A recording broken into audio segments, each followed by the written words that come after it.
All right. All right. Shalom, shalom. I want to give all praises and honor and glory to Yahweh, by Hashem, Yahweh Shai, by Hashem, Rakakwadash. I want to say double honors and give double honors to the apostles and the bishop elders of Great Millstone for teaching us his word in truth and sincerity and for ruling well.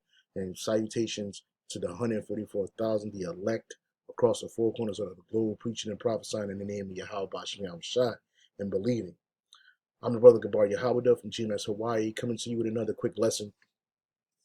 And this lesson was inspired by two videos that I watched, really three, but I didn't get to watch the third one. But that third one inspired the priest, Kahana Allah in our camp, to do a lesson entitled Let Your Speech Be Graceful. His page is GMS Hawaii Espanol. Please subscribe and be edified to this brother's video, all right, as well as the brother Yashalam from the main camp. His page is GMS Watchman. Okay, definitely subscribe to both of these pages and be edified. And they're both along the same lines. You know, important message about to you brothers and sisters, which the brother was speaking about a priest speaking about, you know, basically using certain language.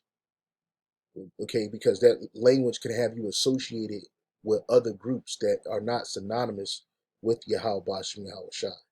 Okay, yeah, this devil, he wants to make everybody a terrorist, all right, and he's gonna try to bulk everybody up.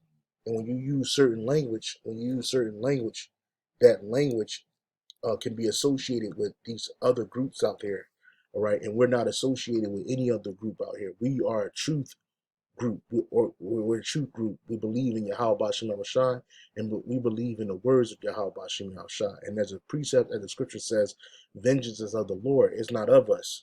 We're just we're speakers, we're the mouthpiece of the Lord. All right, that's what we are as Israelite men, the prophets. Lord willing, we endure to the end. All right, we are the mouthpiece of the Lord, and a great example of that is Hosea. I think it's I want to say 12 verse 10. 12 verse 10. Yep. This is the book of Hosea 12 and 10. It says, I have also spoken by the prophets, and I have multiplied visions and used similitudes by the ministry of the prophets.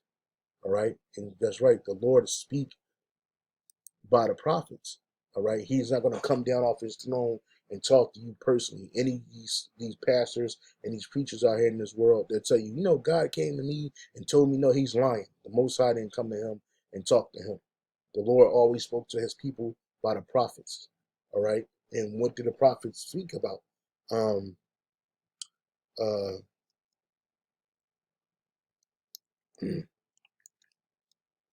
this is the book of Jeremiah 22. Sometimes I get a little mixed up. So let me see if I can find it. Just bear with me, brothers.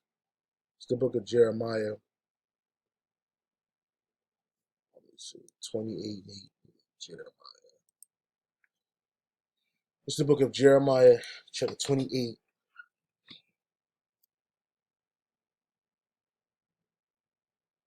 Yep, the Wadi Habashah Shah. This is the book of Jeremiah 28 and 8.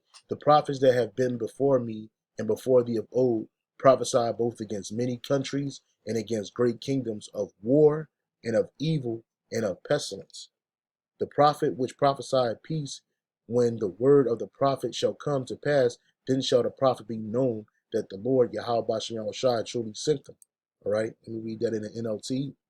All right, in the NLT, it says, so a prophet who predicts peace must show he is right.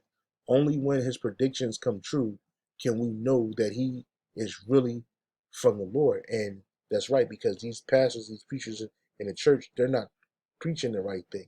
So when it all come to pass and theirs don't come to pass, you're going to know that they haven't been sent by the Lord.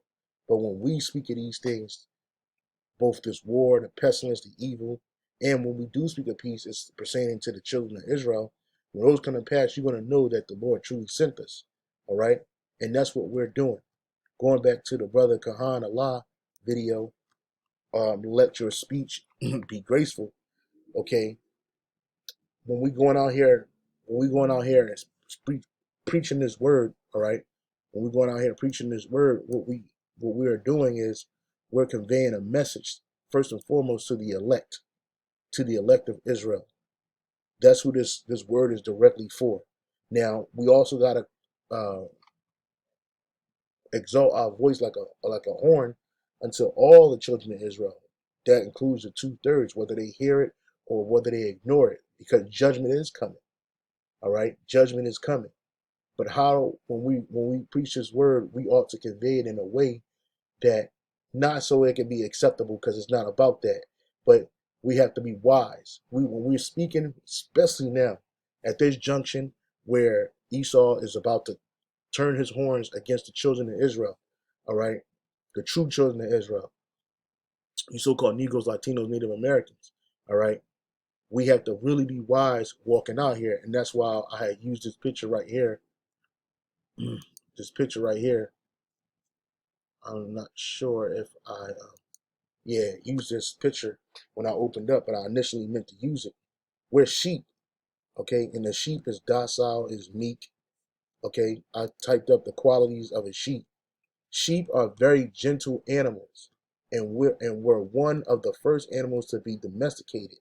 They can differentiate facial expressions and prefer a smile to a frown.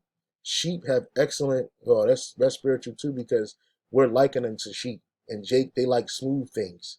You know, you know.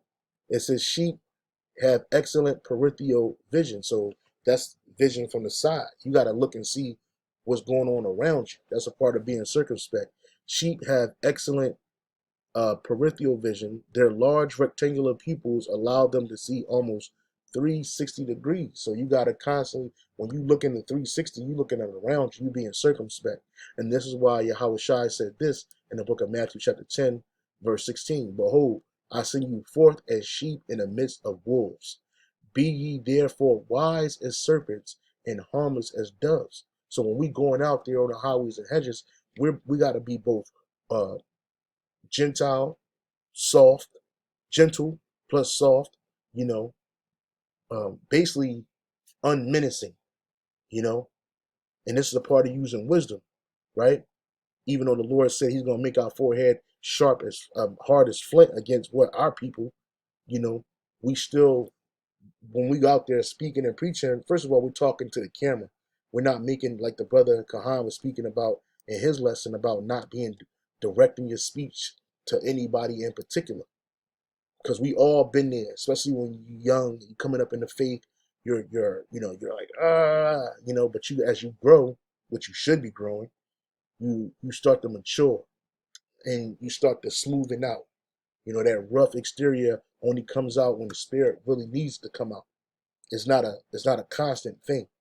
It's a growth thing. We've all been there, I myself included. All right. Going back in St. Matthew chapter 10, verse 16, behold, I send you forth as sheep in the midst of wolves. Right. Who are these wolves? Our people, these heathens. And they're ravenous. They're showing their teeth. They're ready to bite. They're ready to chomp. They're ready to destroy us. So it says in the NLT, look, I am sending you out as sheep among wolves. So be as shrewd as as snakes, and harmless as doves. When you see a pigeon, what you call a city pigeon, those are doves. They don't bother nobody. In fact, they're really scary. If you get too close to them, they'll fly away or get away from you. You know what I'm saying? But they're harmless. Nobody's really scared of a dove. A so-called pigeon. You see them, you kind of shoo them away, or most of the time they're scared of you. Unless you feeding them, then they'll come to you. But they're harmless. That's the point of the matter. And we ought to be that way. The word for harmless in Matthew 10 and 16, the word for harmless is in the in the Greek. The word for harmless is, as soon as it pops up, there you go. Strong's G 185. Akeraios.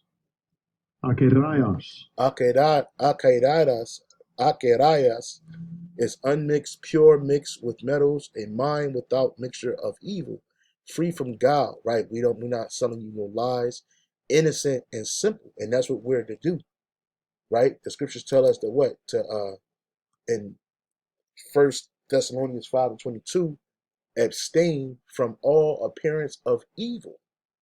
You say you chanting DTA, that's you looking like one of them damn Ishmaelites, them crazy ass Ishmaelites out there.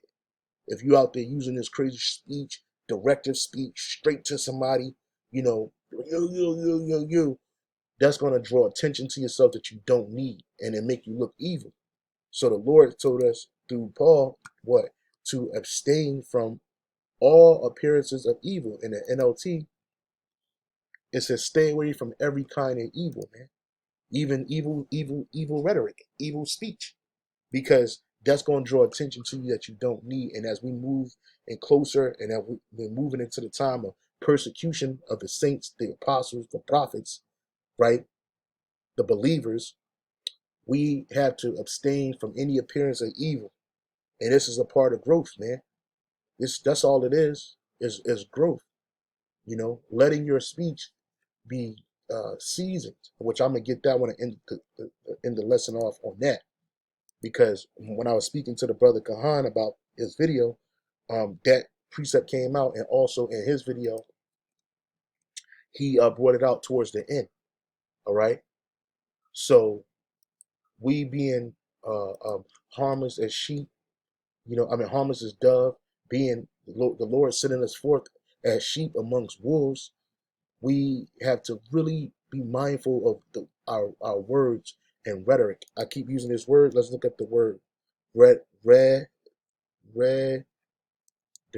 If I pronounce it right, I might have spelled it wrong. But rhetoric. Yep, rhetoric. Yep, the meaning of rhetoric is the art of speaking. Is the art of speaking or writing effectively.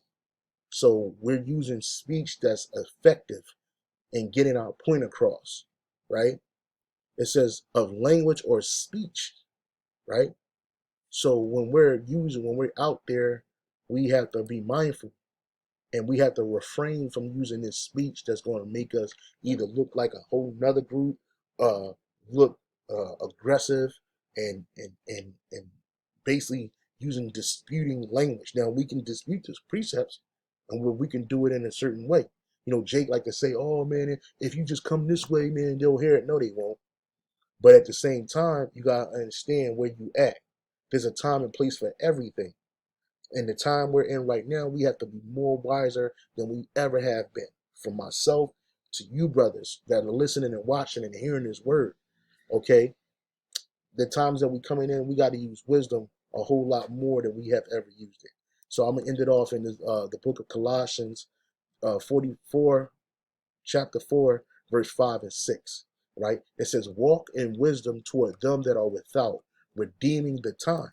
In the NLT, it says, "Like live wisely among those who are not believers." So we have to live wisely amongst those who are not believers. We can't be showing our Superman shirt to everybody. We can't be bringing the scriptures out trying to convert everybody. That ain't it. It says, and make the most of every opportunity. What else it says? In the NLT, it says, conduct yourselves with wisdom toward outsiders. Anybody that's not in his truth, they are outsiders. So we have to conduct ourselves with wisdom, making the most of the opportunities. In the RSV, it says, conduct yourselves wisely toward outsiders, making the most of your time. And that's what we ought to do, because if we get booked because of the way we speak, because eventually they're going to stop this YouTube. Eventually they're going to cut out, what's that? The First Amendment is the right to speak. I think it's the Second Amendment. Let me see. The First Amendment, yeah, it's the First Amendment. Yep, the First Amendment is the Congress shall make no law respecting an establishment of religion or prohibiting free exercise thereof or abridging the freedom of speech or of the press or the right of people to peacefully assemble. So that's why the Lord put that on them demon spirits, Esau's spirit, when he made that constitution. Because eventually we were going to have to go out and assemble peaceably and speak this word peacefully, right? So they actually got a law. So if somebody stop you from speaking what you're speaking, which really that goes into other speech. That's why when they talk about hate speech, it's really iffy because you're walking on eggshells as pertaining to the First Amendment. So they made an amendment saying that they can't abridge freedom of speech. What the words of abridge mean? Abridge. The words abridging or abridge, right? It says to shorten or without losing the sense of, to shorten the cut or the curtail, right? So they made an amendment, a constitutional amendment. The First Amendment is what? The freedom of speech or the right of the people to peacefully assemble and to petition the government for the redress of grievances. So we're allowed to do this. You know, in the 50s and the 40s and the 30s, we weren't the so-called Negro. We couldn't do this. But when the Lord woke up Elder Abba Bivens, who was John the Baptist, and the reincarnation, if you can understand it, he woke him up at a time where that kind of speech was allowed.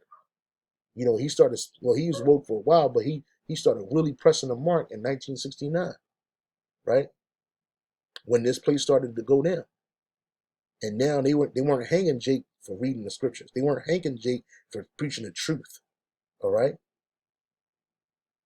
But as we come into this time of persecution, we have to be wise when it comes to this. So let's go back to Colossians 4 and 5. It says, walk in wisdom toward them that are without, redeeming the time. All right. Verse 6, let your speech always be with grace, seasoned with salt, that ye may know ye ought to answer every man. In the NLT, right, it says, let your conversation be gracious and attractive. So if we're standing out there chanting, or some crazy or just really harsh way of speaking that's going to draw negative attention to us, that's not being seasoned with salt, brothers. Okay, you got to know how to answer every man. Not every man don't need a harsh answer or a harsh reply. You know, and now again, as we move into these really tough times, tough and tightening times of persecution against the saints, we got to really be wise in who we let know this truth to, how we speak this truth, what words we use to speak this truth, because we don't want to be we want to because we want to abstain from any form of evil. That's why we're not pushing weapons. We not a carnal group, so we don't teach you to go out there and get a weapons. Now, if brothers got a lawful weapon and their paperwork is good on that, then you can use that to protect yourself and your privacy or when you need it. But when we out there on the highways and hedges, that's not a place to have to be armed with a carnal weapon. When we moving about in our lives, we got to be wise about that. If you got to practice on handling your weapon, you need to do that in the privacy of your own self. You don't need to videotape it. You don't need to exploit it, putting it on video and YouTube and showing people how to do that. That ain't your job. You're not a weapons expert. All right. If that's not your job, if that's not something that you're earning income from, you don't need to be doing that. All right. You need to be wise about that. You need to be wise in how you move, because a so-called Negro, Latino, Native American man with a weapon, you already looked at as unattractive to the masses. They look at you as a threat. They already look at you as a threat when you're unarmed. How much more when you are armed? They're gonna take that's a quick sign to get you up off the earth by this devil. You also don't want to give the impression that you're some type of militant group. We're not a militant group. We're not. Yes, this is an army of Yahweh Shalom Shai, but what kind of army is it? It's a spiritual army. All right. So it says, let your speech be always with grace and seasoned with salt, that ye may know how ye ought to answer every man. In the NLT, let your conversation be gracious and attractive, so that you will have the right response for everyone. Right? So that harsh, crazy, thugged out, militant language, that's not for everybody, bro. You know, and if somebody don't want to understand this truth and keep it, it ain't for them, right? The last precept I got is the book of Ecclesiasticus chapter 9, verse 13. And therefore be thou not curious how the ungodly shall be punished. The priest was speaking about this in his lesson too. We're not worried about the ungodly. We're going to tell you and when, but inquire how the righteous shall be saved, whose the world is, and for whom the world is created. Let's read this in the GNT. What was that? Ecclesiasticus 9 and 13. In the GNT. In the GNT. Okay.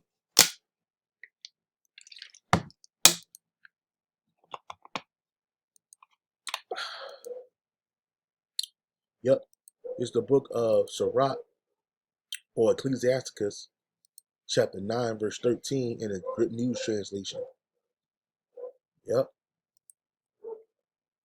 Chapter 9, verse 13. All right. It says, if you keep away from someone who has the power to put you to death, you will not have to fear for your life. But if you must go near him, be very careful.